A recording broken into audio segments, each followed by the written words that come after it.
नमो अर्हन्ताणं नमो सिद्धाणं नमो आयर्याणं नमो उवझायाणं नमो लोय संसाहुणम्।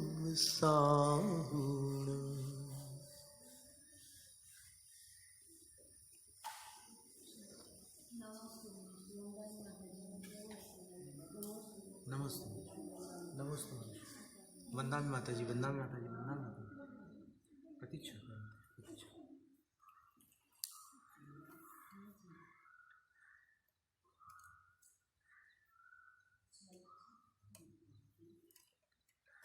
सिद्ध परमेष्ठी का परिचय होने पर निर्वाण का परिचय होता है, निर्वाण का परिचय होने पर सिद्ध परमेष्ठी का परिचय होता है। तो नियमसार ग्रंथ में निर्वाण का एक प्रकरण है जिसमें आचार्य कुंद स्वामी ने कुछ गाथाओं के माध्यम से ये बताया है कि निर्वाण कहाँ है, निर्वाण कैसा है, निर्वाण में क्या होता है। ये बहुत सुंदर विषय है। वहाँ अपन आज दृष्टिपात करते हैं। सल्लेखना के समय चर्चा निकली थी कि सिद्धों का ध्यान अत्यंत कल्याणकारी होता है। वैसे तो 5 परमेष्ठियों में से कोई भी परमेष्ठि जो अपने इष्ट हैं उनका ध्यान लगा सकते हैं, क्योंकि सभी सिद्ध स्वरूपी हैं, लेकिन जिनका रूप और स्वरूप एक हो चुका है वो साक्षात सिद्ध है।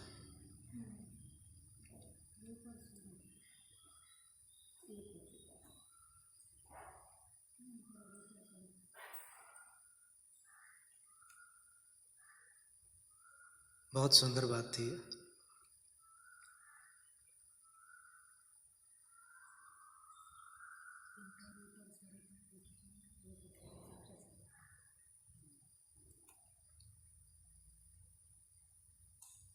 देखो इसमें वो सूची होगी तो मिल जाएगी।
गाथा निकाल रहे हैं ग्रंथ से।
176 से नियम सार ग्रंथ की गाथा है कि अरहंत भगवान ही सिद्ध बनते हैं।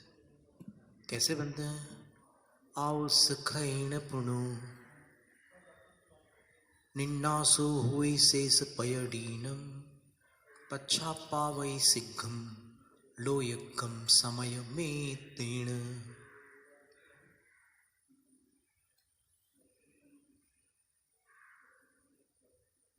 पुणु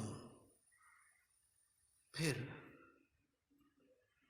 आउस खैण आयु के क्षय पूर्वक शेष पयडीनम निन्नासु हुई शेष प्रकृतियों का निर्नाश हो जाता है। सारी प्रकृतियां विनाश को प्राप्त हो जाती। प्रकृतियां कौन सी? कर्मों की। कौन से कर्मों की? तो अघाती कर्मों की। कितनी प्रकृतियां? तो तीर्थंकरों के 85, और जिनके आहारक द्विक की सत्ता न हो और जिनके तीर्थंकर प्रकृति की सत्ता न हो उनके 182 प्रकृतियों का भी क्षय हो सकता है।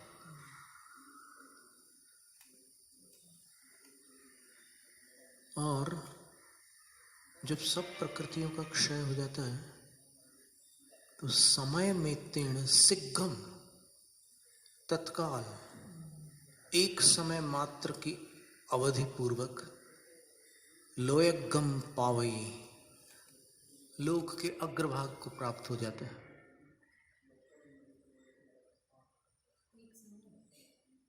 शुद्ध जीवस्य स्वभाव गति प्राप्त्युपयोग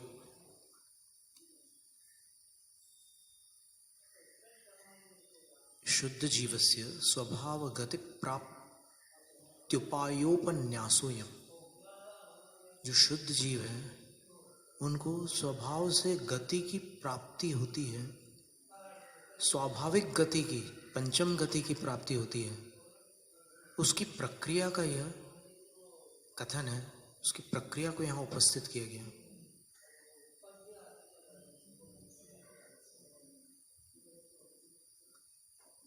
भगवतः सिद्ध क्षेत्राभिमुखस्य, जो भगवान अरहंत है वो सिद्ध क्षेत्र के अभिमुख है।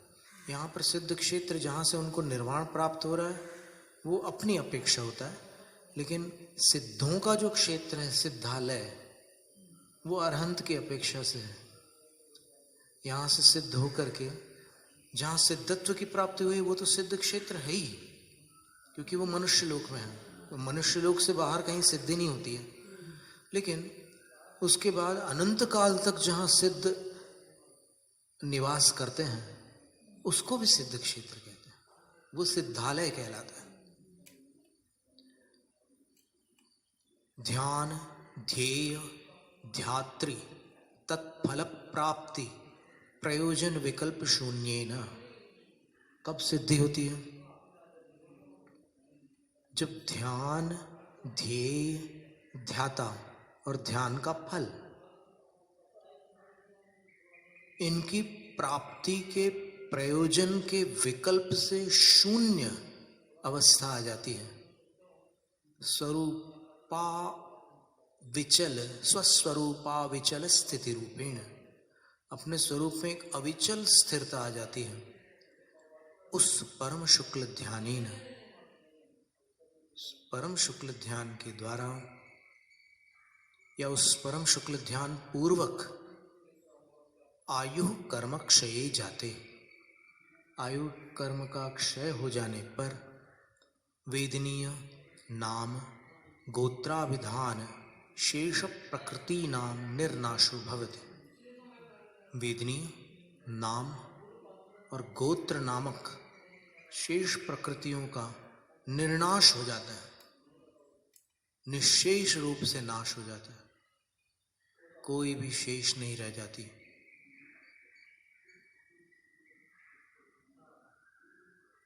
शुद्ध निश्चयनेन स्वस्वरूपे सहज महिम्नि लीनोपि।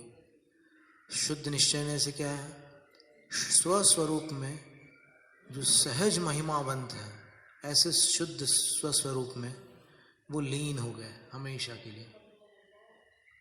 तब भी व्यवहारेण स भगवान, व्यवहार से वे सिद्ध भगवान क्षणार्धेन लोकाग्रम प्राप्नोति इति, क्षणार्ध में लोकाग्र को प्राप्त हो जाते हैं, ये कथन है।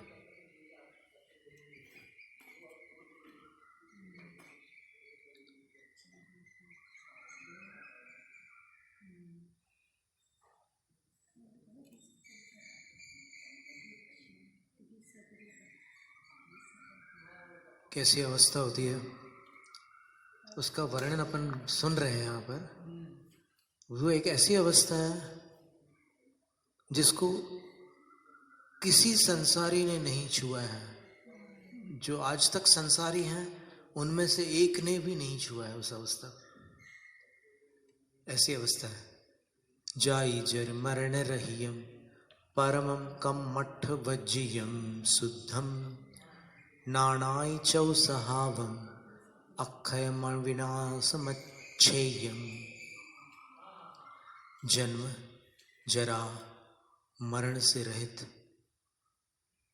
सर्वोत्कृष्ट 8 कर्मों से रहित शुद्ध ज्ञानादिक चतुष्क स्वभाव वाली अक्षय अविनाशी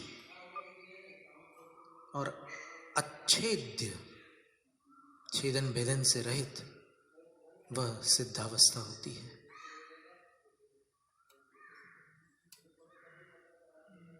और यह अपना स्वरूप भी है। ये बड़ी अद्भुत बात है। रूप और स्वरूप को जिन्होंने एक कर लिया, पहले ध्यान में एक किया था, सिद्धो हम सिद्ध रूपो हूं। अभी जो मेरा रूप है वो मैं नहीं हूं। सिद्ध रूप जिनको प्राप्त है वही मैं हूं। मैं सिद्ध रूप हूं, मैं सिद्ध हूं, ऐसा ध्यान किया था उन्होंने। वास्तव में देखा जाए तो सिद्धांततः आत्मा सिद्ध स्वभावी है और नए की अपेक्षा सिद्ध समान है, पर सिद्ध नहीं है। लेकिन ध्यान में सिद्ध हम ये स्थिति आती है। कैसे आती है? तो प्रादुर्भूत स्थिर पद सुखत्वामनुध्यायतो मे तय्येवाहं स इति मतिरुत्पद्यते निर्विकल्पा। मिथ्यैवेयं तदपि तनुते तृप्तिमभ्रेष रूपां दोषात्मानोऽप्यभिमत फलास् त्वत्प्रसादाद् भवन्ति। एक ही भाव में वादिराज मुनिराज कहते हैं कि हे भगवान, प्रादुर्भूत स्थिर पद सुखत संबोधन दे रहे हैं। प्रकट हुआ है शाश्वत पद का सुख जिनमें, ऐसे हे प्रभु त्वाम अनुध्यायतः में, आपका बारंबार ध्यान करने वाले मुझे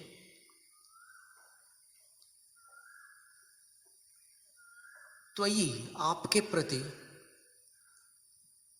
इति मति उत्पद्यते, ऐसी मति उत्पन्न हो रही है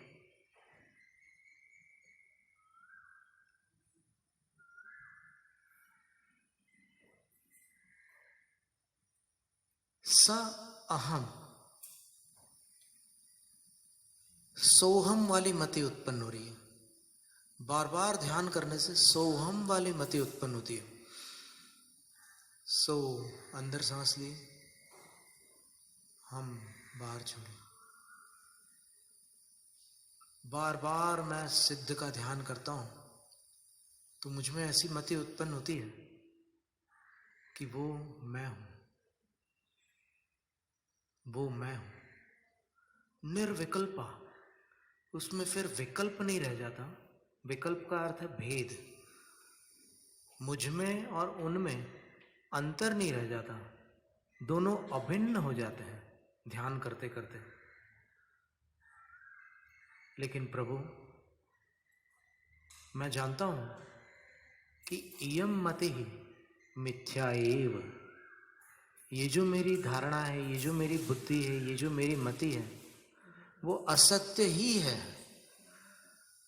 तदपि, असत्य होते हुए भी, अब्रेश रूपाम तृप्तिम तनुते, वो मेरे अंदर कोई अब्रेश रूप तृप्ति को विस्तृत करती है। तनु विस्तारे, अर्थात मेरे अंदर कोई असाधारण तृप्ति को, वो ध्यानावस्था में जब आप और मेरे अंदर कोई अंतर नहीं रह जाता, आप मैं बन जाते हैं और मैं आप बन जाता हूं, दोनों एक हो जाते हैं, तो उस अभिन्न दशा में कोई असाधारण तृप्ति को वह मति विस्तृत करती है। और प्रभु, परिणाम क्या निकलता है? ध्यान किया है तो ध्यान कभी निष्फल नहीं हो सकता। गलत ध्यान किया है तो गलत फल मिलेगा, सही किया है तो सही फल मिलेगा। मैंने मिथ्या ध्यान किया है, लेकिन आपका किया है, विषय कषायों का नहीं किया है, आपका ध्यान किया है। और उसकी अनुभूति मुझे है, एक रूपता की अनुभूति मुझे है। क्योंकि जब वो अवस्था आती है तब द्वैत समाप्त हो जाता है। जब कोई काव्य रचना करता है, वो कवि कविता में डूब जाता है, मैं रचना कर रहा हूं और ये मेरी रचना है, भेद समाप्त हो जाता है, वो स्वयं काव्य रूप हो जाता है। जब कोई संगीतकार संगीत में लीन होता है, तब मैं संगीतकार और यह संगीत मेरी कृति, ये भेद समाप्त हो जाता है और संगीतकार संगीतमय हो जाता है। उसी प्रकार जब भक्त भगवान में डूब जाता है, तब भक्त और भगवान का भेद भी विलीन हो जाता है, भक्त भगवान में तल्लीन हो जाता है। बस इसी प्रकार हे प्रभु, आप भले ही स्थिर पद के सुख को प्राप्त कर चुके हैं। प्रथम संबोधन यही है, प्रादुर्भूत स्थिर पद सुखद। प्रादुर्भूत हुआ है स्थिर यानी शाश्वत पद का सुख जिनमें, बहुव्रीहि समास है। ऐसे ही सिद्ध ताम अनुध्यायतः, आपका बारंबार ध्यान करने वाले में, मुझे इति मति उत्पद्यते, अहम सह इति मति उत्पद्यते, मैं वही हूं, ऐसी मति उत्पन्न हो जाती है। इयम मिथ्या एव, ये मति मिथ्या ही है, क्योंकि न तो मैं सिद्ध हूं और न आप संसारी। लेकिन ऐसी तल्लीनता है, ऐसी एक रूपता है कि क्या बताऊं, मुझे तृप्ति प्राप्त हो रही है। आपका ध्यान करते करते जब एक रूपता हो रही है, तो अब्रेश रूप तृप्ति मुझे प्राप्त हो रही है। वह ध्यानावस्था मुझ में कोई असाधारण तृप्ति को विस्तृत कर रही है। दोषात् मानोपि त्वत्प्रसादात् अभिमत फलाः भवन्ति, आपके प्रसाद से, आपके अनुग्रह से, आपकी कृपा से दोषी आत्माएं भी अभिमत फलाः भवन्ति, अभीष्ट फल को प्राप्त होने वाली बन जाती हैं। अर्थात आपके ध्यान से सदोष संसारी प्राणी भी निर्दोष सिद्ध पद को प्राप्त होते हैं। ये भक्ति की उन्होंने, ये सिद्ध भक्ति कहलाती है। अपन प्रतिदिन एक गाथा पढ़ते हैं, तव सिद्धे नय सिद्धे संयम सिद्धे चरित्र सिद्धेय नाणम्मी दंसणम्मिया सिद्धे सिरसा नमनसांग। कितनी सुंदर बात है। एक एक शब्द का अर्थ करके देखते हैं। तव सिद्धि, जो तपश्चरण की अवस्था में सिद्ध हुए, उपवास के दिन सिद्ध हो गए, कोई उनोदर के दिन सिद्ध हो गए, कोई रस परित्याग के दिन सिद्ध हो गए, कोई विविक्त शय्यासन करते करते सिद्ध हो गए, कोई वृत्ति परिसंख्यान के लिए निकले और बीच में उपसर्ग हो गया, उसी में सिद्ध हो गए हैं। ऐसे कई भंग है। अपने पास अभी इतना आगम उपलब्ध नहीं है जिसमें एक एक दृष्टांत अपने सामने हो, लेकिन ऐसे अनेक भंग हैं। तो तव सिद्धि, तब करते करते जो सिद्ध हुए। नय सिद्धि, नए शब्द का अर्थ सामान्यतः अपन जानते हैं ज्ञात और अभिप्राय नया। सम्यक ज्ञानी का जो एक अभिप्राय होता है, एक श्रुत ज्ञान संबंधी विकल्प होता है, उसको नए कहते हैं। लेकिन नए शब्द के और भी अर्थ है। नए शब्द का अर्थ प्रायश्चित भी होता है। तो जो प्रायश्चित करते करते सिद्ध हो गए वो नए सिद्ध है।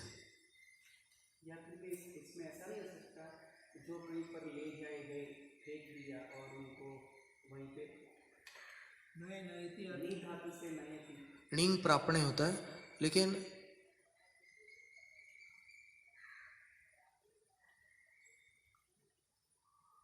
मतलब किसी ने कोई ले गया कहीं पे, समझ रहे हैं उस बात को, आपके अभिप्राय को हम समझ रहे हैं। इसीलिए हमने पहले ही कहा कि नए शब्द के बहुत सारे अर्थ हैं। तो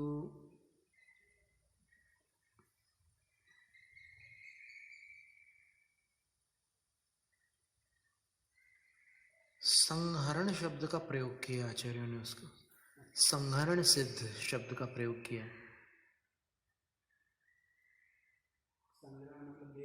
संहरण का अर्थ होता है उपसर्ग सिद्ध, उपसर्ग में जो सिद्धि को प्राप्त हो।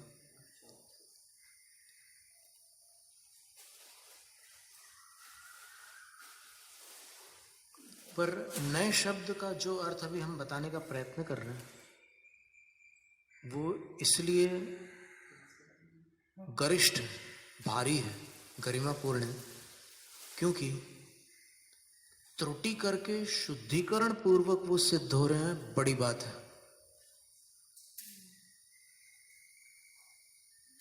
सामायिक चारित्र, छेदोपस्थापना चारित्र, क्रम में सामायिक पहले और छेदोपस्थापना बाद में है। उसका हेतु क्या है कि छेदोपस्थापना का पुरुषार्थ सामायिक चारित्र के पुरुषार्थ से अधिक है। परिहार विशुद्धि का पुरुषार्थ उससे अधिक है। छेदोपस्थापना से भी बढ़कर परिहार विशुद्धि का पुरुषार्थ है, और उससे बढ़कर सूक्ष्म संप्रय, और उससे बढ़कर यथाख्यात। क्रम का ये हेतु आचार्यों ने दिया है। तो ऐसे मुनिराज हैं वो जो गुरु से प्रायश्चित लेकर उसमें तत्पर है। गुरु ने प्रायश्चित दिया कि दिन प्रतिमा योग धारण करो, जिसको सूर्य प्रतिमा कहता है। सूर्य प्रतिमा योग और आतापन योग में अंतर है। आतापन योग में धूप में खड़े होने की बात होती है, बैठने की बात होती है, लेकिन सूर्य प्रतिमा में सूर्योदय से लेकर सूर्यास्त तक सूर्य के साथ अपने मुख को सूर्य की ओर ही रखना होता है, सवेरे से सायंकाल तक। तो इसका ध्यान रख करके आपको वो सूर्य प्रतिमा योग करना होता है। इसको दिन प्रतिमा भी कहते हैं। आर्यिकाओं के लिए, क्षुल्लकों के लिए वर्जित है। तो ये प्रायश्चित मिला कोई मुनिराज को, और कभी कभी गुरु देखने भी चले जाते हैं कि मैंने प्रायश्चित दिया, वो क्या कर रहे हैं। और जब वो प्रायश्चित में मग्न दृष्टिगोचर होते हैं और गुरु को लगता है कि अरे ये तो शुद्धोपयोगी हो रहा है, तो वो 3 परिक्रमा भी लगा देते हैं शिष्य की। गुरु महाराज प्रतिमा योग में स्थित शिष्य की 3 प्रदक्षिणा लगाकर गुरु नमस्तु कर देते हैं। क्योंकि वो शुभोपयोगी है और वे सिद्धोपयोगी है। और ऐसे प्रायश्चित करते करते ही जो ऐसी विशुद्धि में चले गए कि केवल ज्ञान और मोक्ष हो जाए, वो नए सिद्ध है। बहुत अद्भुत अर्थ है। हमने कई अर्थों को लगा करके इस गाथा को पढ़ा है, वर्षों से गुरुओं के मुख से ही सुना है। नए का प्रायश्चित से क्या मतलब है? नहीं, नए शब्द प्रायश्चित का पर्यायवाची है। छेद शब्द प्रायश्चित का पर्यायवाची है। मल परिहरण शब्द प्रायश्चित का, मलहरण प्रायश्चित का पर्यायवाची है। शुद्धिकरण प्रायश्चित का पर्यायवाची। प्रायश्चित के पर्यायवाची शब्दों की जो सूची है उसमें आप देखेंगे तो नए शब्द भी आते हैं। शुद्धिम नयति इति नया, जो शुद्धि को प्राप्त करा दे वो नय कहलाता है। और वो कौन सा नय है? शुद्धि को प्राप्त कराने वाला नय। एक तो ज्ञान के जगत में नय होता है, वो नय जो है तो श्रुत ज्ञान के अंश रूप होते हैं। और चारित्र के जगत में जो नय है वो क्या है? प्रायश्चित। तपस्रण के जगत में जो नय है वो अंतरंग तप प्रायश्चित है। और अंतरंग तप के विषय में लिखा है कि वो मिथ्यात्व के साथ होता नहीं है। अंतरंग तप मिथ्या दृष्टि के नहीं होते हैं।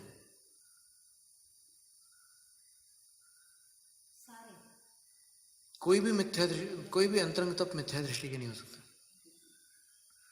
छहों बाहिरंग तप हो जाएंगे लेकिन अंतरंग तप नहीं हो सकता। बहुत बड़ा तप है प्रायश्चित। प्रायश्चित से जो शुद्धि प्राप्त होती है, इसीलिए कहा है कि पहले प्रतिक्रमण करना, उसके बाद प्रतिमा योग करना। क्या कारण है? आप देखिए ना, प्रातः काल भी अपन पहले प्रतिक्रमण करते हैं फिर ध्यान करते हैं। सायंकाल भी पहले प्रतिक्रमण करते हैं फिर ध्यान करते हैं। उसका हेतु क्या है? कि जब तक अपने अंदर आत्मग्लानि होगी, जब तक अपन आत्म क्षमा को प्राप्त नहीं करेंगे, तब तक ध्यान स्थिर नहीं हो सकता। अपराधी का मन निश्चल नहीं होता। इसलिए दोष करने के बाद प्रायश्चित अपेक्षित है। क्या होता है कि प्रायश्चित लेने के बाद भी मन में शांति आती है। भले उसकी प्रक्रिया पूर्ण ना हुई हो, लेकिन चलो मिल तो गया गुरु से, मैंने निर्दोष रूप से प्रायश्चित की याचना तो कर ली। जैसे गर्मी में बहुत प्यास लग रही है किसी को, उसको सहन नहीं हो रही प्यास, लेकिन पानी पीने से पहले हाथ में पात्र आ जाए जल का तो कैसा लगता है? पात्र आने से पहले कैसा लग रहा था और आने के बाद कैसा लग रहा है? अभी मुंह में नहीं डाला है पानी, उतना अंतर पड़ जाता है प्रायश्चित मांगने से पहले और प्रायश्चित लेने के बाद। तो करने के बाद की जो विशुद्धि है वो तो असाधारण है, लेकिन लेने के बाद भी विशुद्धि आ जाती है। तो ये प्रतिक्रमण का महत्व है। और प्रतिक्रमण में ऐसा नहीं कि अपन पाठ कर रहे हैं और फिर आपस में इशारे कर रहे हैं या फिर और दूसरे काम करवा रहे हैं किसी से। वो सब आसाधनाएं हैं। और 33 आसाधनाएं संलेखना के समय अपने को पश्चाताप का कारण बनेगी कि मैंने जो आसाधनाएं की है वो मेरी संलेखना में अड़चन डालने वाली थी। लिखा ही हुआ है पहले से, मूलाचार ग्रंथ में लिखा ही है कि आसाधनाओं से बचो, वो आपकी संलेखनाओं को बाधित करेंगे। इसलिए जिन कार्यों में आसाधना होती है उसमें सावधान हो जाना है। बस वहां पर उस काल में अपने को आसाधना से बचना है। तो उस समय प्रायश्चित करते करते जो मोक्ष चले जाते हैं। आप सोचो कि गुरु ने कहा है कि आपको 27 उपवास करने हैं, और वो 9 उपवास में ही 27 की निर्जरा करके संसार से पार चले जाते हैं। वो साधारण है क्या? इसलिए नए सिद्धे नमन सामी, उन नए सिद्धों को मैं स्पेशल भिन्न पृथक नमस्कार कर रहा हूं। तव सिद्धे, नए सिद्धे, संयम सिद्धे। बहुत अच्छा बताया नए सिद्धे का। अभी तक हम वही समझ रहे थे, नईति मतलब कहीं ले जाए गए, किसी ने डाल दिया और वो सिद्ध हो। जो सहरण आपने बताया, सहरण सिद्ध को ही हम नए सिद्ध समझ रहे थे। हाँ, और हमने किसी से पूछा भी था तो हमने शायद यही बताया था हमको। पर क्या है कि ये नए शब्द का जो अर्थ हमें शास्त्र में मिल रहा है उसके अनुसार घटित करके हमने उसको वहां पर स्वीकार किया था। और संहरण अथवा उपसर्ग, उपद्रव आदि शब्द उपसर्ग के वाचक है। उपद्रुत सिद्ध, आप देखिए समंतभद्राचार्य महाराज ने उपद्रुत शब्द का प्रयोग किया है स्वयंभू में। वैरी वशैर उपद्रुतो बलाहकै, वो वैरी के वश में थे ऐसे बादलों द्वारा जो उपद्रुत हुए थे, उपद्रव को प्राप्त हुए थे। तो उपद्रव शब्द एक उपसर्ग का पर्यायवाची होता है। उपसर्ग शब्द तो उपसर्ग है ही है, फिर संहरण सिद्ध में संहरण शब्द भी उपसर्ग का पर्यायवाची, मतलब उठाकर कहीं से कहीं ले गया कोई वैरी।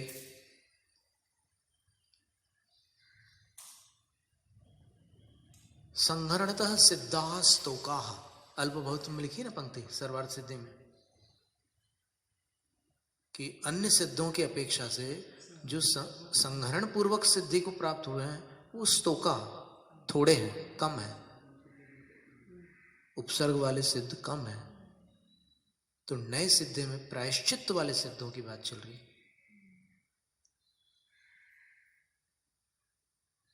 कितनी ग्लानि होती है कोई त्रुटि होने के बाद, पश्चाताप होता है। और पश्चाताप आत्मक्षमा से दूर होता है, और आत्मक्षमा प्रायश्चित्त से प्राप्त होती है। ये उसका अंतरंग घटनाक्रम है। और पश्चाताप केवल सत्यनिष्ठ साधक को ही होता है, सबको नहीं होता। कई लोग तो पंचम काल के बहाने उसको स्वीकार कर लेते कि भाई पंचम काल है, इतना चलता है, चलता है बोलते हैं वो। और जो सत्यनिष्ठ साधक होता है उसको आंसू आते हैं। मूलाचार प्रदीप में लिखा है कि प्रतिक्रमण के समय यदि कोई श्रवण अश्रुपात को प्राप्त हो जाए तो समझना कि उनका भाव प्रतिक्रमण हो गया। 6 प्रतिक्रमण बताए उन्होंने, नाम, स्थापना, द्रव्य, क्षेत्र, काल और भाव। तो वो भाव प्रतिक्रमण को प्राप्त हो गया। तो बड़े शुद्धिकरण के उपरांत ही शुद्ध पद की प्राप्ति होती है, सिद्ध पद की प्राप्ति होती है। तो वह सिद्धत्व कैसा है? जन्म जरा मरण से रहित है, उत्कृष्ट है, अष्ट कर्मों से वर्जित है, शुद्ध है, ज्ञानादि चतुष्क स्वभाव से संपन्न है, अक्षय है, विनाश रहित है और अच्छेद्य है। उसको काटा पीटा नहीं जा सकता। अव्वाबाहमणिंदिय मणोवमं पुण्य पावम निम्मुक्कम पुनरागमन विरह्यम नित्यम अचलम अणालंबम। संयम सिद्ध और साहित्य सिद्ध का भी शायद। हाँ, वो गाथा का अर्थ और कर देते हैं आगे। संयम सिद्धि, सामायिक संयम, छेदोपस्थापना संयम, परिहार विशुद्धि संयम, सूक्ष्म सांप्राय। सूक्ष्म सांप्राय के भी 2 भेद हैं, एक औपशमिक सूक्ष्म सांप्राय और एक दूसरा क्षायिक सूक्ष्म सांप्राय। तो जिन्होंने एक ही भव में दोनों को प्राप्त करके सिद्धत्व उपलब्ध किया है वो अलग से संयम सिद्ध में नमस्कृत होंगे। अपन अगर एक शब्द को लेकर उसके भंगों पर ध्यान लगाएं तो एक गाथा में एक मुहूर्त निकलना दुष्कर नहीं है। संयम सिद्धि में सामायिक संयम के साथ देखिए आप, गुणभद्राचार्य महाराज लिखते हैं,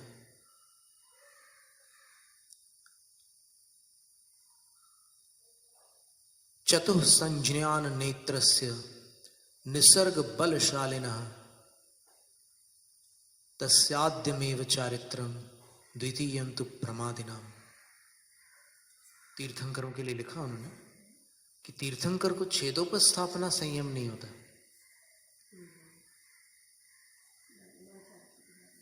क्यों नहीं होता?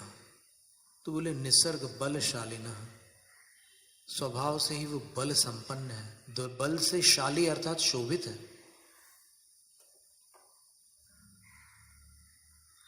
स्वभाव से बलशाली है, इतना बल है उनमें कि वो चूकते ही नहीं।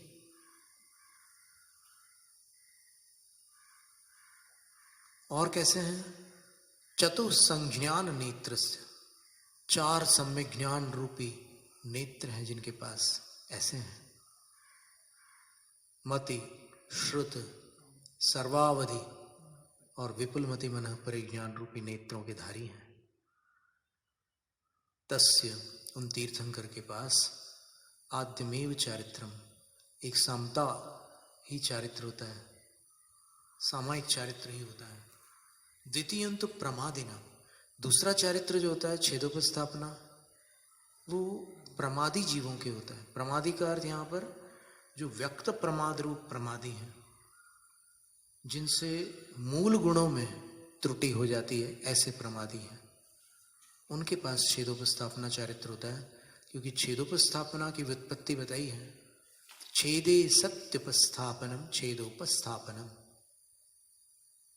2 व्युत्पत्तियां बताई हैं, छेदेन भेदेन उपस्थापनम छेदोपस्थापनम, और दूसरी छेदे सत्योपस्थापनम छेदोपस्थापनम। यानी महाव्रतों को और पूरे 28 मूल गुणों को भिन्न भिन्न रूप से स्वीकार करना, उसमें उपस्थित होना छेदोपस्थापना है, भेद कर करके। और अभेद से सर्वसावध्य विरतोस्मि, एक बार में केवल मैं समता को धारण करता हूं, सब पापों का परित्याग करता हूं, ये सामायिक चरित्र है। मैं हिंसा का त्याग करता हूं, झूठ का त्याग करता हूं, चोरी का, कुशील का, परिग्रह का, ऐसे भेद करके त्याग करना छेदोपस्थापना है। और अभेद से सब पापों का त्याग करता हूं, सामायिक चरित्र है।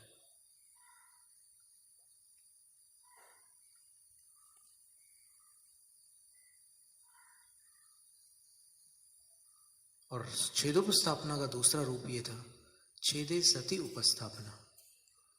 छेद अर्थात भंग, भंग अर्थात दुर्ध्यान, दुर्ध्यान अर्थात मूल गुणों में त्रुटि के होने पर उपस्थापनम, शुद्धिकरण करना, प्रायश्चित करना, छेदोपस्थापना है। तो वो तीर्थंकरों को नहीं होता।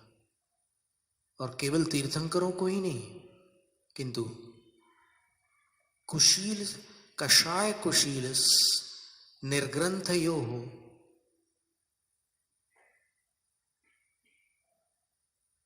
प्रतिसेवना नास्ति।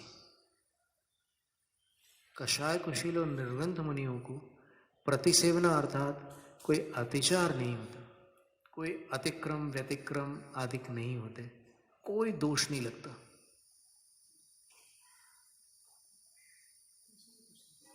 कषाय कुशील और निर्ग्रंथ मुनि को, निर्ग्रंथ का अर्थ 10वें गुणस्थान के ऊपर वाले हैं।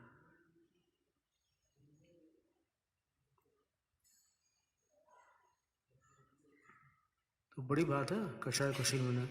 आप ये समझ लीजिए कि भद्रभाव स्वामी ने जीवन भर अपने मूल गुणों में कोई भी दोष नहीं लगा। कितनी बड़ी बात है, क्योंकि वो कषाय कुशील थे। और कषाय कुशील ही श्रुत केवली हो सकता है। जो कषाय कुशील नहीं है वो कभी श्रुत केवली नहीं होता है।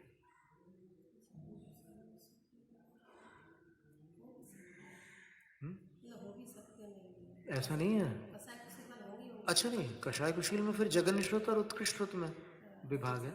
तो उत्कृष्ट श्रुत की अपेक्षा श्रुत केवली, कषाय कुशील ही श्रुत केवली होते हैं, कषाय कुशील श्रुत केवली ही होते हैं, ऐसा थोड़ी कहा। कषाय कुशील ही श्रुत केवली हो सकते हैं, ऐसा कथा। फिर जगन्य ज्ञान कितना है? अष्टौ प्रवचन मात्र, अष्ट प्रवचन मात्रिका का जगन्य ज्ञान ऐसा है। तो अव्याबाद, दोनों गाथाएं अपन पढ़ रहे हैं, नियम सार सामने है और सिद्ध नमस्कार वाली गाथा भी चल रही है। तो संयम सिद्ध में अपन इन सब का विचार कर सकते हैं। चरित्र सिद्धेय, अब अगर संयम और चारित्र को अपन एकार्थक न माने तो फिर अपन अभी जो चर्चा हुई थी उसको चारित्र मिलेंगे, और संयम में अपन नाना प्रकार के जो संयम बताए हैं, इंद्रिय संयम, प्राणी संयम, अपहृत संयम, और अपहृत संयम के भी 3 भेद, उत्कृष्ट, मध्यम और जगन्य, और उपेक्षा संयम। कोई ऐसे भी मुनिराज हो सकते हैं जो चारों संयम का एक भाव में स्पर्श करके अंत में सिद्धि को प्राप्त हो जाए। कोई ऐसे हो सकते हैं कि जो अपहृत संयम का स्पर्श ही ना करे, जैसे भरत स्वामी, अपहृत पिच्छी उठाई ही नहीं कभी, अपहृत संयम का स्पर्श ही नहीं किया। अपहृत संयम में पिच्छी होती है ना, उपेक्षा संयम में तो नहीं होती। उपेक्षा संयम में तो त्रिगुप्त अवस्था होती है, वित्सर्ग में स्थित होते हैं, वो उत्तर गुणी होते हैं। वो अवस्था अंतर मुहूर्त की है, लेकिन भरत स्वामी तो अंतर मुहूर्त में ही सब कर गए जो करने योग्य था।